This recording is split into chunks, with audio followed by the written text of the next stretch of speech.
Thank you very much. Thank you. Well,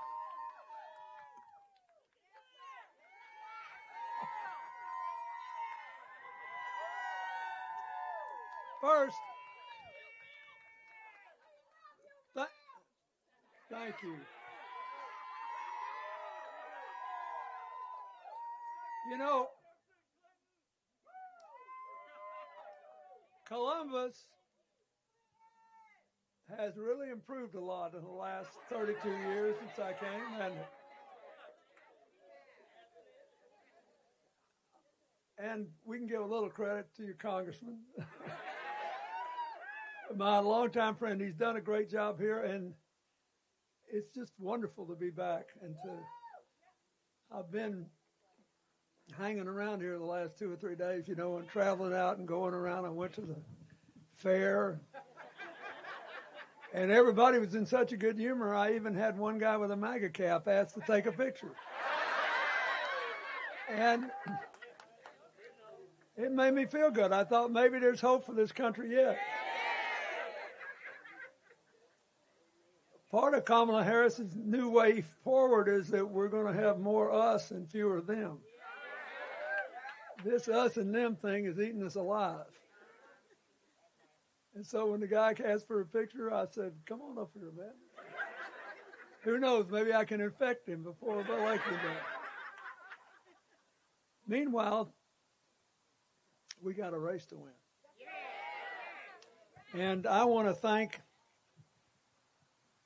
another man, native of Columbus,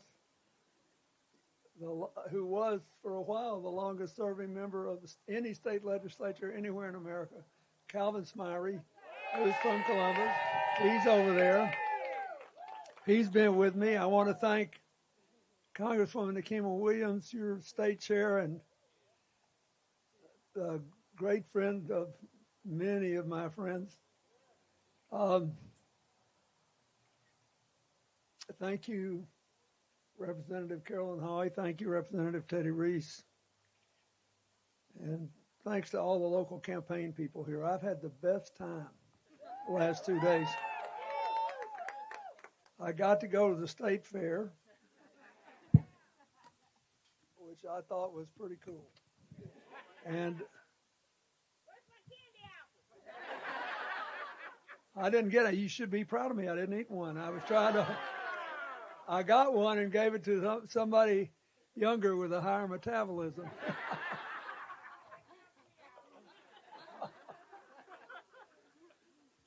Look, we've started early voting tomorrow, right?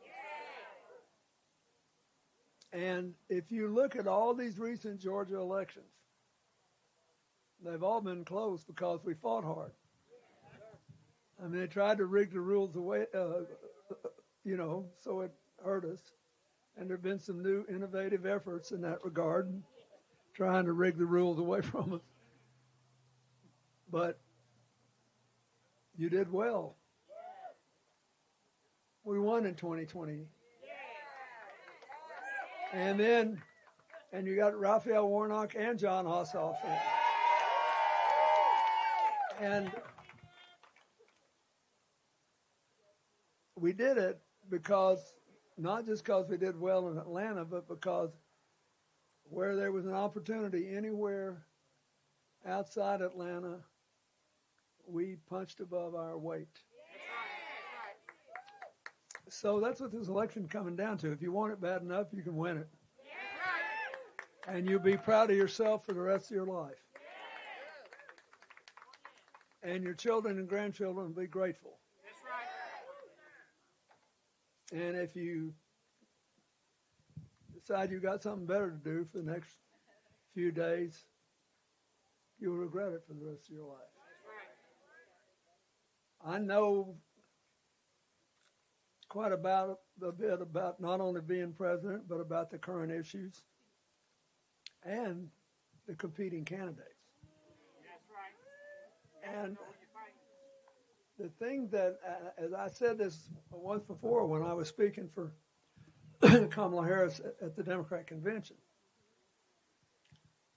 people always talk about Donald Trump lying. They say, he just makes stuff up. Well, he does.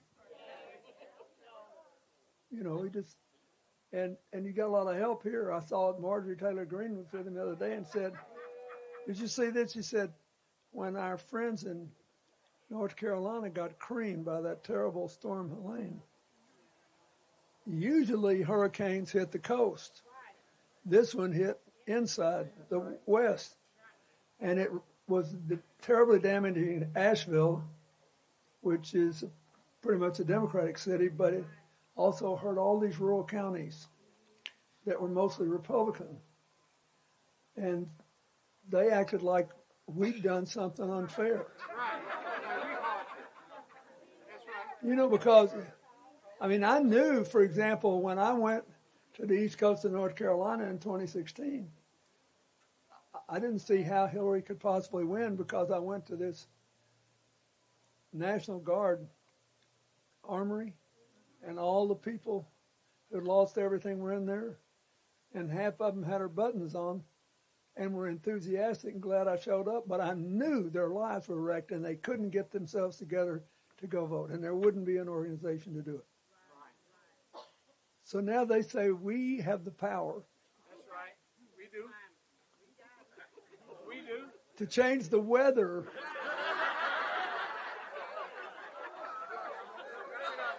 Man, I'll tell you something, folks.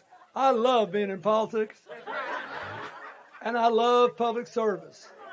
But if I had had the power to change the weather, I'd have been in a different line of work. And, I would have underwritten this entire campaign if that had happened. We're having a good time, but we need to be serious here. They're big stakes. And the thing that bothers me more about the opposition campaign, even than any lies, are all the I's. That's right. Sun came out today. I did it.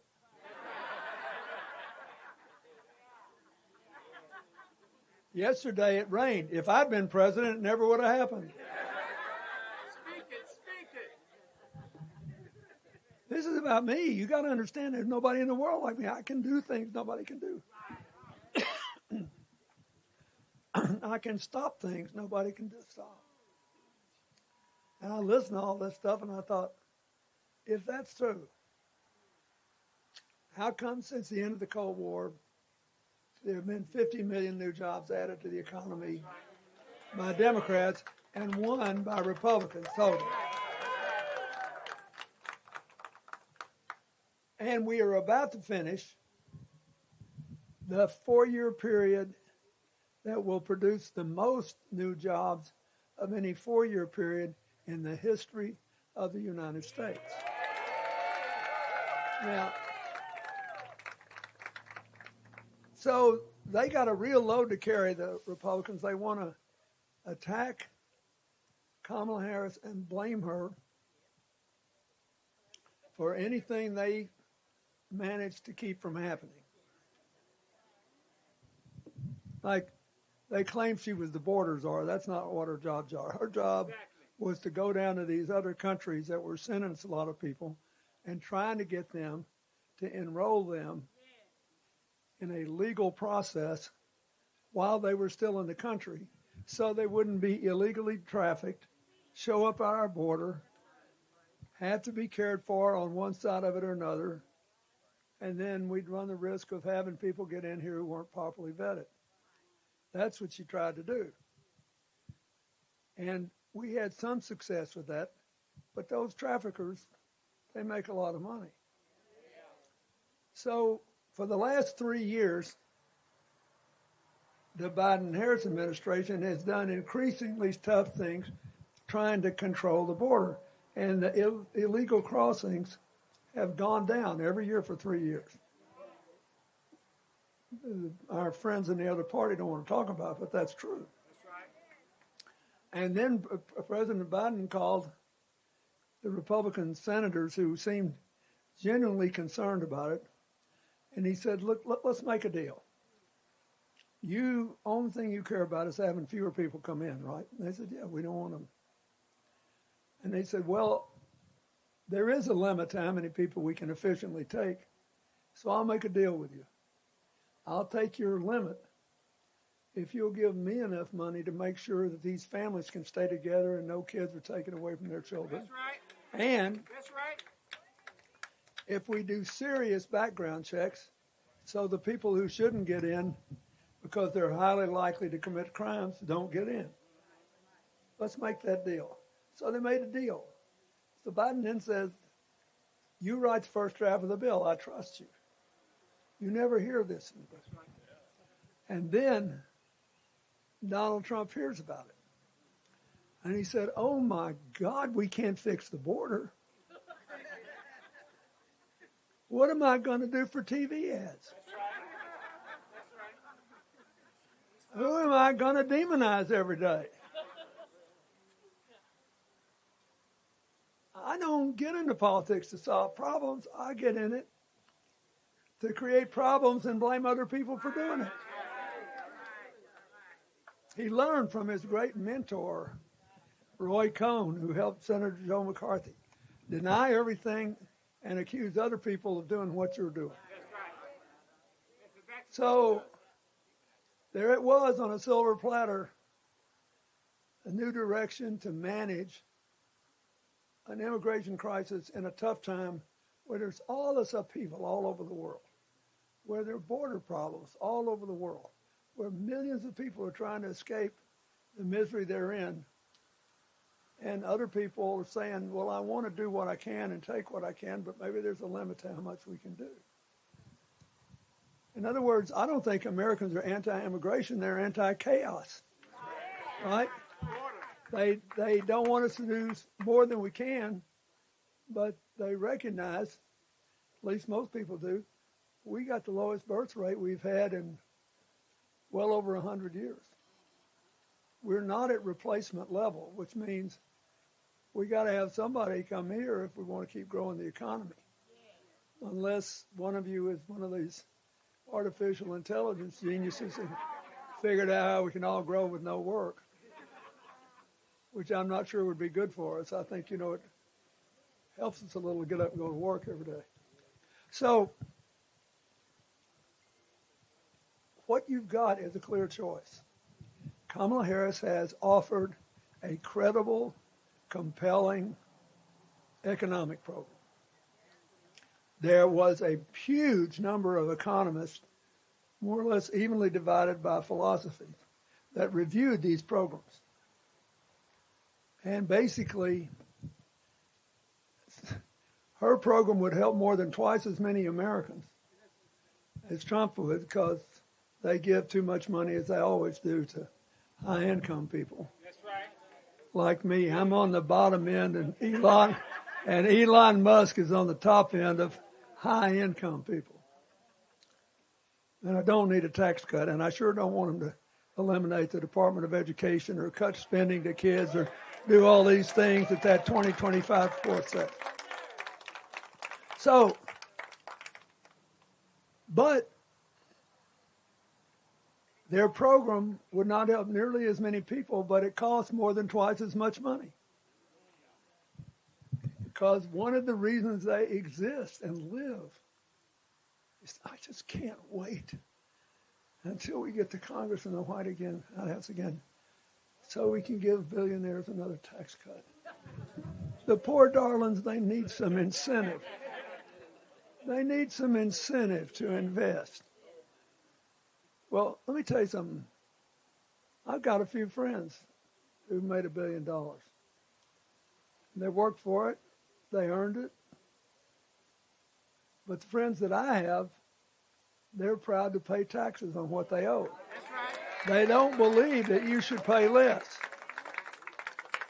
And they believe they live in a country that should give all the kids a chance to become what they did. Not a millionaire, maybe just a poor millionaire. Not maybe a musician, maybe a carpenter, maybe a whatever. They should have a chance. So Kamala Harris and Tim Walz, They want to make it possible for many more jobs to be open for people who've had skills training, who didn't get a college degree but have skills training. Republicans don't give a rip about that. They want to make it easier for people to go to college and stay there. They want to make it easier for people to repay their debts because they want us all to have a chance to live the way people who feel successful and fulfilled have lived. And so you just got to decide how bad you want this. We want it bad. You got to decide. Mr. Johnson, you look good in your T-shirt. So I think that's all I need to say. I have loved being here. I've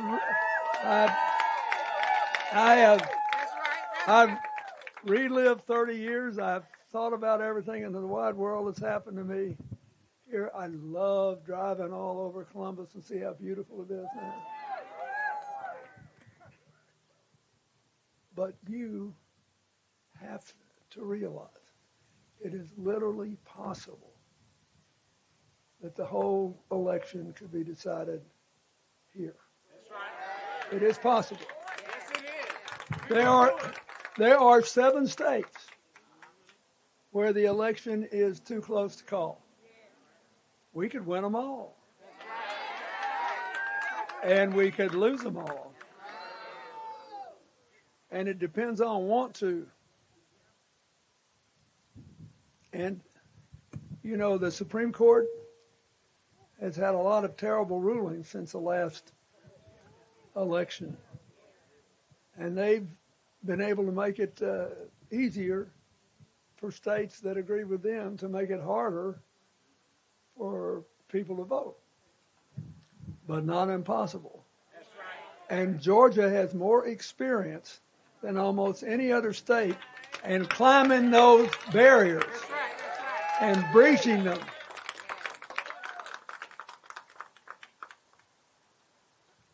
I was looking at that gentleman in the beautiful cap that says Bronze Star.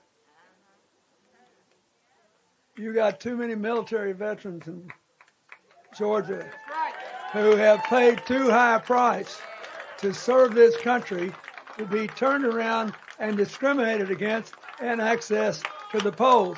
You can say no. You can be no. So that's the last thing I want to leave with you.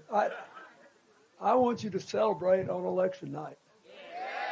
I want you to be happy. And I want you to know that I am here because I believe, based on my personal knowledge of the job and the candidates, that Kamala Harris will be a fine president, will make a huge difference, that the risk that her opponent will actually do what he says. And now he says, oh, who are these 25 people? I don't know them. Well, President Trump, 144 of the writers were in your administration. It's just 144 of them. About that many, over 100, military and administration members from the Trump years have already endorsed Kamala Harris because they saw up close what happened to ordinary people. Don't be fooled. Just bear down. Have a good time. Yes, we will. Look for somebody in a MAGA cap to take a picture with. But don't forget, they'll be better off if you win. And you won't be better off if they win. So for the sake of the children, and those of you who have grandchildren, including me, please make sure we turn out. All we got to do is show up. If we show up, we'll win. That's right. and it's in your hands. God bless you. Thank you. Lord, forgive me.